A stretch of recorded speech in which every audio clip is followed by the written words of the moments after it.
Pria ini hidup di dalam mesin ini selama 70 tahun lebih. Inilah Paul Alexander. Tahun 1952 saat dia berusia 6 tahun, Paul terkena polio. Penyakit mematikan yang melumpuhkan tubuhnya hingga dia nggak bisa bernafas sendiri. Nah, untuk bertahan hidup, dia bergantung pada mesin paru-paru raksasa yang memompa udara masuk dan keluar dari paru-parunya. Mirip seperti kita meniup dan menghembuskan balon. Dan ini nggak mudah.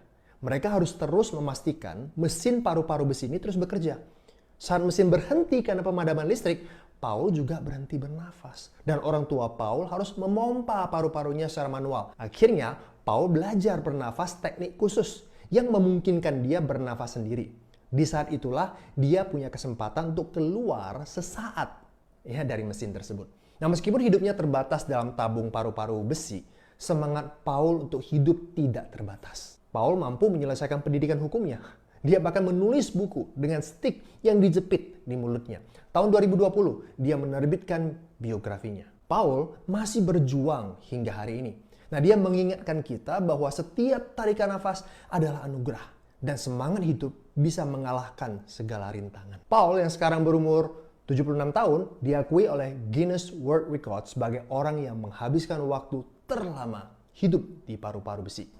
Tidak disebutkan berapa biaya perawatan yang harus dijalani oleh Paul atau apakah keluarganya kaya atau tidak. Tapi apapun itu, salut sih buat orang-orang yang sudah merawat Paul, terutama orang tuanya.